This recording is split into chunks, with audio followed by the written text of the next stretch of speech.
past lives. In Udon, Thani, just as they had in other places, the local people often came to Acariya with questions. While some of their questions were very similar to the ones that he had received many times before, the more unusual ones arose from the views and opinions of certain individuals. Among the more commonly asked questions were those dealing with past life associations of living beings who have developed virtuous qualities together over a period of many lives, and how such inherent character traits have continuity in their present lives. Other questions dealt with the past life associations of husbands and wives who had lived together happily for many lifetimes. Acariya said that people had more doubts about these questions than any others. As for the first question, Acariya did not specify the exact nature of what he was asked.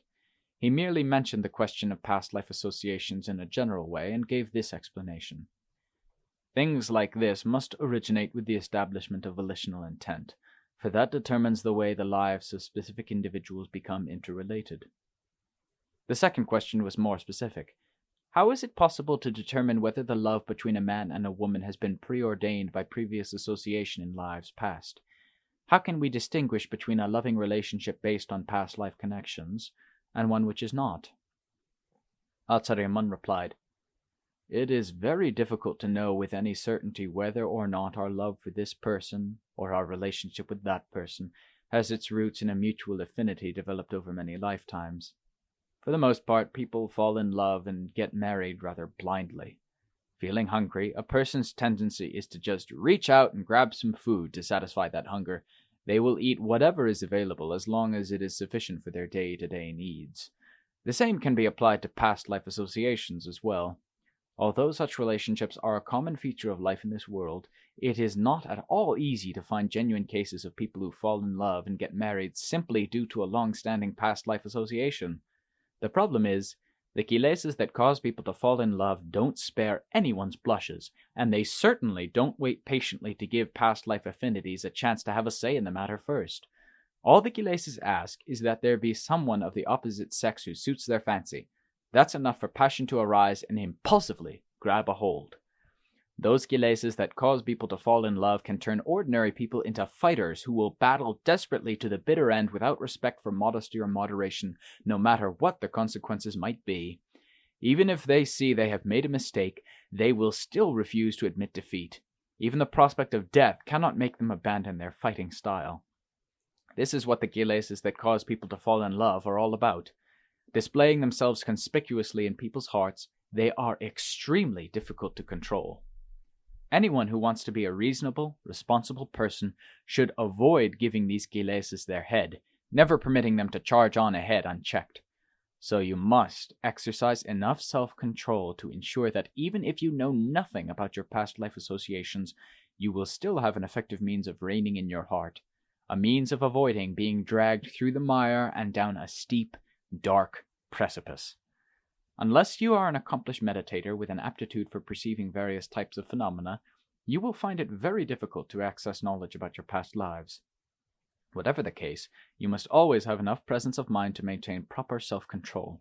Don't let those offensive kilesas burst their banks, pouring out like floodwaters with no levee to contain them. Thus you will be able to avoid sinking deep into the great quagmire of unbridled love.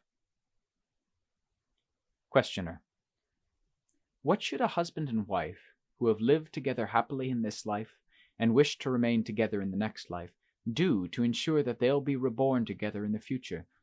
Is it enough that they both hold the same desire for meeting again in future lives? Acariya: that desire merely creates the prospect of achieving one's intended objective. But if that desire is not accompanied by concrete action, it will not bring the expected results. Take the example of someone who desires to be rich. If that person is too lazy to go out and earn his wealth, then there is no way he'll ever be rich. To stand any chance of success, an intention must be supported by a concerted effort toward reaching that goal. It's the same with a husband and wife who wish to maintain their loving relationship, living together happily in each successive life. To avoid being separated, their viewpoints must be analogous, and they must remain faithful to each other. They must refrain from taking advantage of each other because this destroys their mutual trust and leads to dissatisfaction. They must cherish virtue, behave properly, and trust each other. by establishing a mutual understanding about their partnership, and then making a sincere effort to foster their future together by doing what is beneficial to it, they can expect to fulfill that desire, for it is well within their power to do so.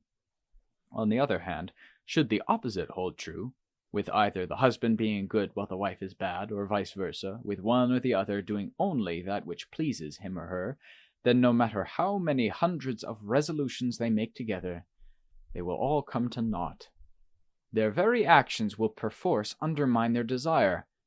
And what about you? Do you cherish the desire to be together with your wife above all other wishes? Questioner: I desire nothing more than the fulfillment of this wish. Wealth and all its trappings, rank, title, royal status, heavenly bliss, or spiritual attainment. None of these would mean anything without my wife, who is my one true love. This is the major focus of every person's desire, so we must wish for a loving mate first of all. Then other desires can be considered in due course. That is why I had to ask you about this matter first, although I was embarrassed and afraid you might scold me. Such is the reality of the world we live in, though people are often too shy to speak about it. Acariya laughed. That being the case, you have to take your wife wherever you go, right? Questioner: I am ashamed to say that it's really concern about my wife that has prevented me from ordaining as a monk all this time. I am worried that she'd be awfully lonely with no one there to advise and reassure her. My children just bother her for money to buy things, making a nuisance of themselves all the time. I don't see how they can offer her any security or peace of mind. I can't help worrying about her. There's another thing I don't understand. The Dhamma teaches that the heavenly realms are inhabited by both male and female devas, much like the human world. Beings there live a blissfully happy existence, enjoying a variety of pleasures that make it a very inviting place to live. But unlike here on earth or in the heavens, it seems that no distinction is made between male and female beings in the Brahma realms. Doesn't it get kind of lonely there? I mean, they have no one to cheer them up or humor them when they get in a bad mood. And Nibbana is even worse. There is no involvement with anything whatsoever. One is absolutely self-reliant in every way. Without the need to depend on anyone or anything for help, there is no need for one to become involved with others in any way. One is truly independent. But how can one possibly take pride in anything there? Ordinarily, someone reaching an exalted state like Nibbana should expect to be honored and praised by the other beings who live there. At least in the world, a prosperous person who has wealth and social status receives praise and admiration from his fellow human beings. But those going to Nibbana find only silence. There's no question of receiving praise and admiration from their peers. Which makes me wonder how such total silence can truly be a state of happiness. Please forgive me for asking such a crazy, unorthodox question, but unless I find out from someone who really knows the answer, this dilemma will continue to trouble me to no end. Acariya: The heavenly realms, the Brahma realms, and Nibbana are not reserved for skeptics like you. They're reserved for those who can realize their own true inner worth. Only such people realize the value of the heavenly realms, the Brahma realms, and Nibbana, because they understand that the value of each successive realm increases relative to the virtuous qualities inherent in those who would attain them. Somebody like you can hardly dream of attaining such states. Even if you wanted to, you wouldn't be able to go as long as your wife was still around. Were she to die, you would still be unable to stop yearning for her long enough to start wishing for a heavenly existence. The way you feel, even the exalted Brahma realms and Nibbana cannot compare with your wife, since those states cannot take care of you like she can. Thus you don't want to go because you are afraid that you will lose the one who takes care of all your needs. Acariya and his questioner both laughed heartily. Then Acariya continued, Even the kinds of happiness we experience here in the human world vary widely according to individual preferences. It is comparable to the way our sense faculties, which coexist in the same physical body, deal with different types of sensations. For example, the eyes prefer to see forms, the ears prefer to hear sounds, the nose prefers smells, the tongue prefers tastes, the body prefers tactile sensations, while the mind prefers to perceive mental objects, each according to its own natural bias. They can't all be expected to have the same preference. Partaking of a good meal is one way to find pleasure. Living happily married together is yet another form of pleasure. The world has never been short of pleasant experiences, for they are an indispensable part of life that living beings everywhere feel obliged to pursue. There are forms of happiness experienced here on earth. There are others experienced in the heavenly realms, and still others in the Brahma realms. Then there is the happiness of Nibbana, which is experienced by those who have totally eradicated the vexatious kilesas from their hearts. Their happiness is something entirely different from the worldly happiness of those with kilesas. If the happiness you receive from your wife's company is really all you need, then why bother looking at sights or listening to sounds? Why bother eating or sleeping? Why bother developing virtuous qualities by giving donations, maintaining morality, or doing meditation? All you need to do is live with your wife, and let that happiness be the sum of all happiness you would otherwise receive from these sources. You could save yourself a lot of trouble that way, but can you actually do it? Questioner: Oh, no, sir. How could I possibly do that? What about all those times when we quarrel with each other? How could I make all my happiness dependent on her alone? That would just complicate my life even more. Acariya Mun said this man had a rather bold, forthright character, and, for a layman, he had a very keen interest in moral virtue. He was deeply devoted to Acariya Mun, who usually made an effort to give him special attention. This man used to come to see Acariya Mun and casually start up a conversation when there were no other visitors around. Normally, other people could not bring themselves to ask Acariya Mun the kinds of questions he did. He was extremely fond of his wife and children, while his fond devotion for Acariya Mun made him a frequent visitor at the monastery. If he came and found Acariya Mun with visitors, he would simply pay his respects, then go off to help the monks with the air of someone who feels quite at home in a monastery. He chose those occasions when no visitors were present to ask the questions that intrigued him, and Acariya Mun was kind enough to oblige him nearly every time. Acariya Mun was exceptionally clever at recognizing a person's basic character traits, and treated each individual according to his assessment. Whether speaking casually or giving a discourse, he always tailored his remarks to fit the audience, as you can no doubt see from what I have written so far. While Acariya Mun lived at Wat Noniwet Monastery in Udon, Thani, numerous monks came to seek his guidance, and many spent the rains retreat under his tutelage. In those days, Wat Noniwet Monastery was a much quieter place than it is today. There was very little traffic back then, and very few people came to visit. By and large, people who did come to the monastery were those with a genuine interest in making merit and developing virtuous qualities, unlike nowadays, when people tend to come and disturb the monks' peaceful environment whether they intend to or not. Back then, monks could practice as they pleased without disturbance.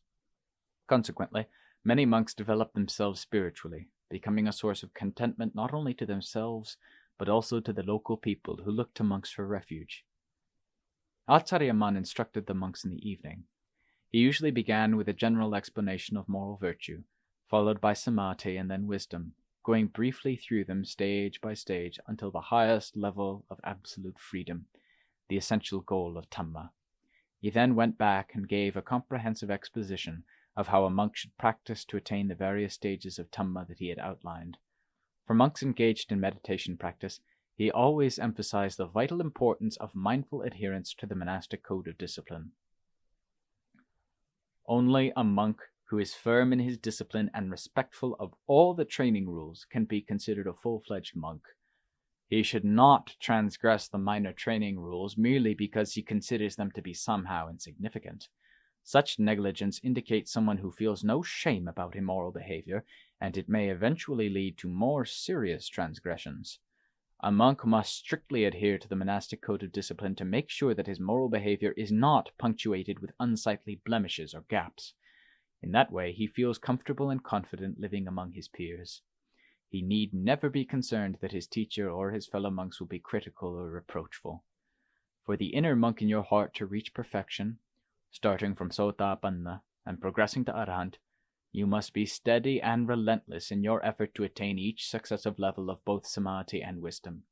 If you persevere in this manner, these faculties will arise and continue to develop until they are able to scrub clean that filthy mess of defilements in your heart.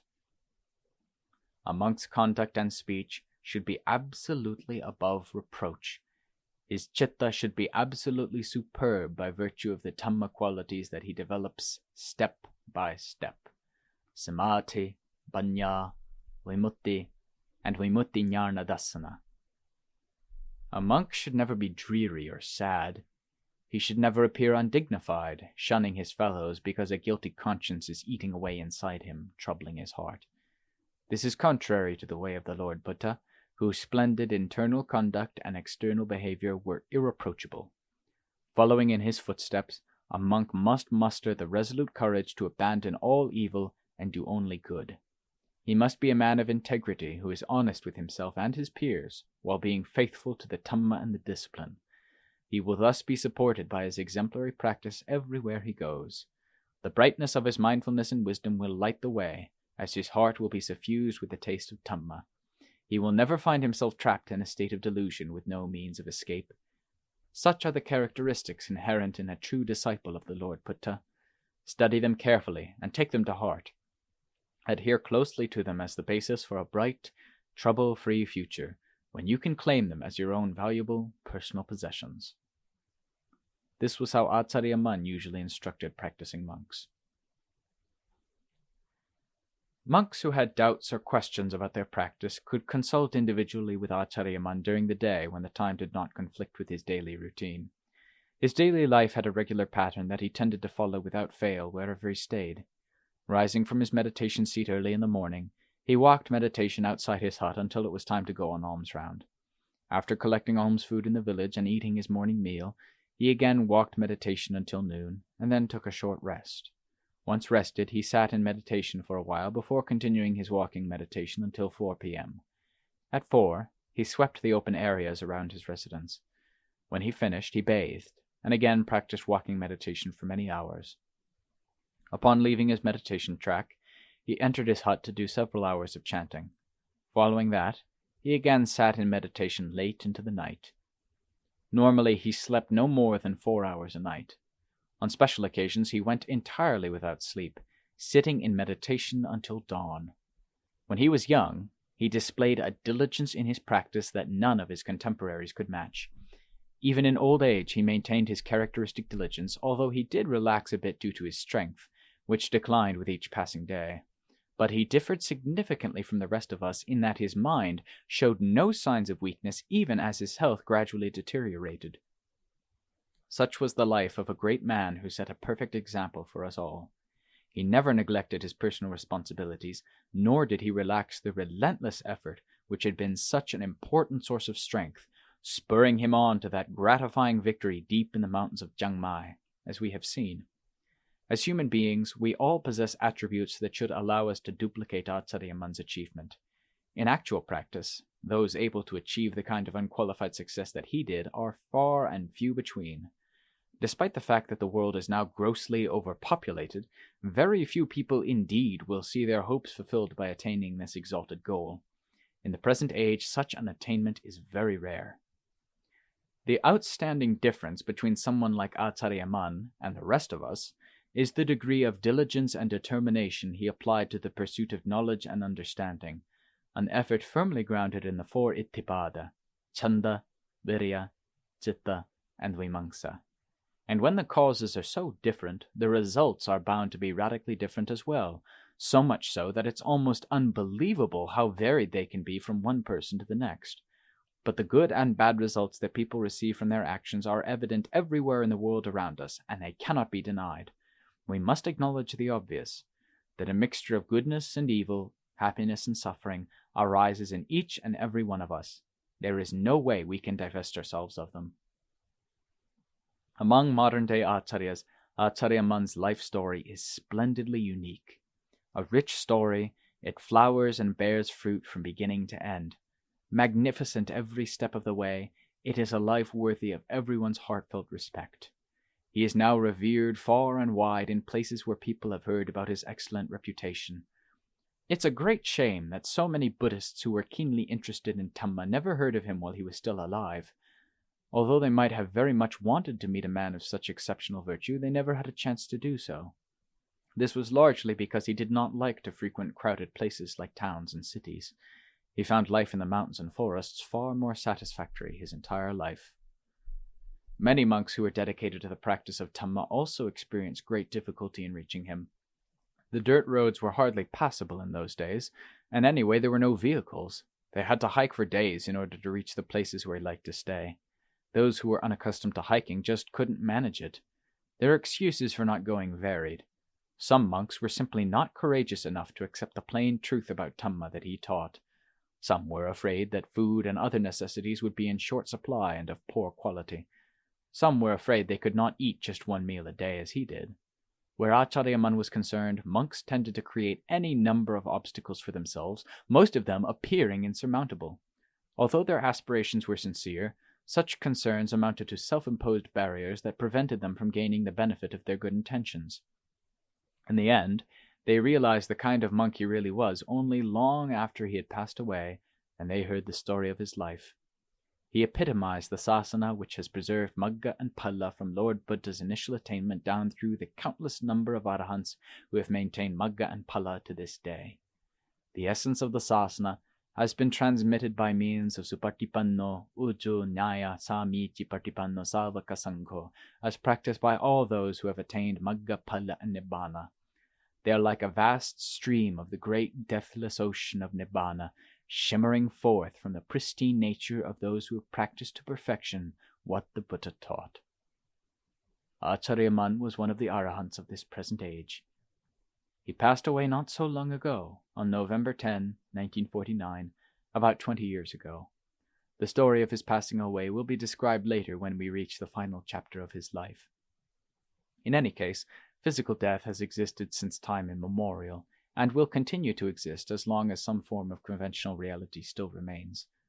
What arises must pass away. What remains unconditionally is the prodigious wonder of the Lord Buddha's infinite compassion, wisdom, and absolute freedom, all of which are enshrined in the sasana. Such intrinsic qualities being exactly the same, Acariya Mun's unqualified compassion, wisdom, and absolute freedom remain unchanged in the same way as those of the Lord Buddha. For us, it is essential that we faithfully practice the way laid down by the Buddha. The degree of success we have will depend on the amount of time and effort we put into the practice. This is something we should all take an interest in while we are still alive. Without making an effort to practice, no results can be achieved, and the opportunity will be irrevocably lost. One of the answers that Acariya Mun gave to the people of Nakhon Ratchasima especially caught my attention.